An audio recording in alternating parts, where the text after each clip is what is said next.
Moms kitchen আপনাদেরকে স্বাগত। কাছে এবং দূরে, দেশ এবং দেশের বাইরে আমার ভিডিওটা যে যেখান থেকে দেখছেন, আপনাদের কাছে আমার অনেক অনেক ভালোবাসা দোয়া রইল। আশা করি আপনারা ভালো আছেন। আজ আমি আপনাদের সঙ্গে শেয়ার করব আমি বাড়িতে যেভাবে বানাই, ওটাই আজকে আপনাদের সঙ্গে শেয়ার করব। আজ আমি আপনাদের সঙ্গে শেয়ার করব টক দই দিয়ে ছোলা রান্না। আপনারা আমার সাথে থাকুন, দেখতে থাকুন আমি কিভাবে রেসিপিটা বানাচ্ছি আর কি কি উপকরণ লাগছে। ছোলাটাকে আমি কালকে রাত্রে পানি দিয়ে ভিজিয়ে রেখেছি। তো ছোলার রেসিপি বানাতে গেলে বন্ধুরা ছোলাটাকে একটু টাইম দিয়ে ভিজবেন। ছোলাটা যত ভিজবে তত রেসিপির স্বাদটা খুব ভালো হবে আর ছোলাটা খুব তাড়াতাড়ি সেদ্ধ হয়ে যাবে। গ্যাসটা অন করে একটা কড়াই বসিয়ে দিয়েছি। কড়াই গরম হয়ে গিয়েছে, তেল দিয়ে দিয়েছি। সরষের তেল দিয়েছি বন্ধুরা। সরষের তেল দিয়ে রেসিপিটা বানাবো। তেলটা আমার গরম হয়ে গিয়েছে, মানে পেঁয়াজটা লাল করে নেব। পেঁয়াজটা আমি পুরো লাল করে নেব।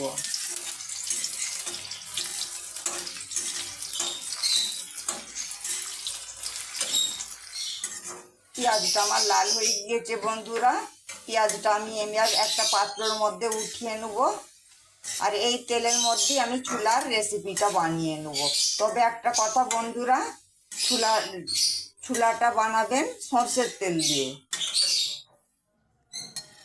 আমি গ্যাস থেকে নামিয়ে নিয়েছি বন্ধুরা। কড়াটা আমি নিচের মধ্যে রেখেছি। তেলটা আমার এখনো গরম আছে। আমি ছোলাটাকে ধুয়ে রেখেছিলাম, ছোলাটা এর মধ্যে দিয়ে দিলাম।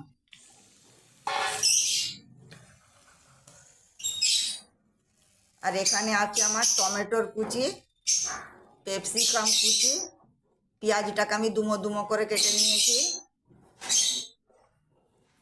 আদা থেতো করে রেখেছি, রসুন থেতো করে রেখেছি, আর লঙ্কাটাকে আমি কমই দিয়েছি কারণ লঙ্কাটা আমার প্রচুর ঝাল বন্ধুরা।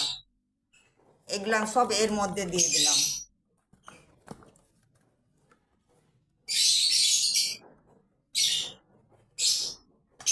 আর এখানে আছে আমার নুন, গোলমরিচের পাউডার আর জিরের পাউডার, এর মধ্যে দিয়ে দিলাম।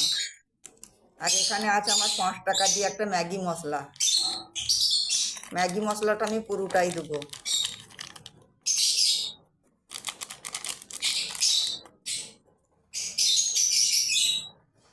আর এখানে আছে আমার টক দইটা আমি ফাটিয়ে রেখেছিলাম, টক দইটা দিয়ে দিলাম। পেঁয়াজটা যে লাল করে রেখেছিলাম, পেঁয়াজটা এর মধ্যে দিয়ে দিলাম।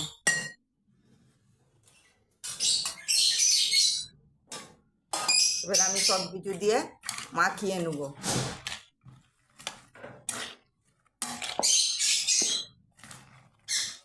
একটু সময় দিয়ে মাখাতে হবে বন্ধুরা, এটাই হচ্ছে মেন। একটু সময় দিয়ে মাখালে পুরি এই ছোলার রেসিপিটা অনেকটাই বেড়ে যাবে। আপনারাও বাড়িতে এইভাবে ছোলার রেসিপি টক দই দিয়ে বানিয়ে নেবেন, আশা করি ভালো লাগবে।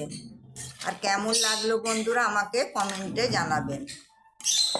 আপনারা সকলেই ছোলা রান্না করতে জানেন আমি জানি, কিন্তু আমি যেইভাবে করে রান্না করছি ওইভাবে করে রান্না আপনারা একদিন বাড়িতে করবেন, দেখবেন ছোট বড় সকলেই খুশি করে খাবে। অনেকে ছোলা খেতে চায় না, সেও আপনার কাছে আবদার করবে বারবার খাবার জন্যে। আর এইভাবে করে ছোলা রান্না করলে বন্ধুরা, ছোলা রেসিপি বানালে না, আপনারা এইটা চা দিয়ে কিংবা মুড়ি দিয়ে কিংবা শুধু মুখেও খেতে পারবেন। হ্যাঁ, ইফতারিতে এটা খেতে খুবই ভালো লাগে। এই যে আমি যে দইটা ফাটিয়ে রেখেছিলাম, ওই দইয়ের বাটিতেই পানিটা নিয়ে দিয়ে দিলাম। এবার আমি ঢেকে দিলাম। ঢেকে দিয়ে এবার গ্যাসটা অন করে দেবো, গ্যাসে চাপিয়ে দেবো। আমি এই যে বন্ধুরা, এবার গ্যাসটা অন করলাম। অন করে 5 মিনিটের জন্য ঢেকে দিলাম। 5 মিনিট পরে আপনাদেরকে আমি দেখাবো। আমি 5 মিনিটের জন্য ঢেকে দিয়েছিলাম বন্ধুরা।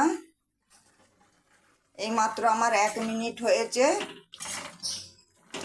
আমি ভালো করে ওপর নিচে করে নেড়ে দিলাম। এবার আমি গ্যাসটা লো ফ্লেমে করে দিলাম। প্রথমে হাই ফ্লেমে করে দিয়েছিলাম, ফুটে যাবার পরে বন্ধুরা আমি লো ফ্লেমে করে দিলাম। আবার আমি 4 মিনিটের জন্য ঢেকে দিলাম। 4 মিনিট পরে আপনাদেরকে দেখাবো। আমি 5 মিনিটের জন্য ঢেকে দিয়েছিলাম বন্ধুরা। আমার সেদ্ধ হতে মোট 12 মিনিট লাগলো। আমার ছোলার রেসিপিটা পুরো রেডি।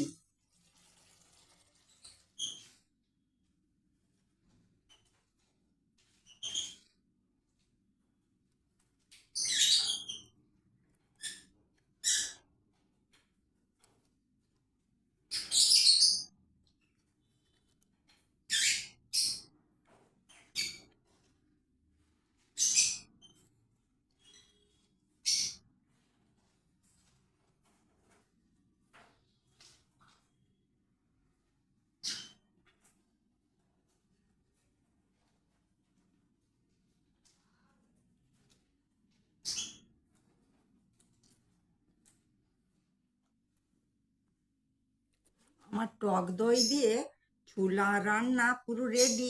আমার ভিডিওটা ভালো লাগলে প্লিজ বন্ধুরা আমাকে লাইক কমেন্ট শেয়ার করবেন, আর আমার চ্যানেলটা আপনারা সাবস্ক্রাইব করে দিবেন। তাতে আমার নতুন নতুন রেসিপিগুলো সহজেই আপনাদের কাছে পৌঁছে যাবে। আর আপনাদের কাছে আমার অনেক অনেক ভালোবাসা দোয়া রইল। আপনারা ভালো থাকবেন, সুস্থ থাকবেন। আল্লাহ হাফেজ।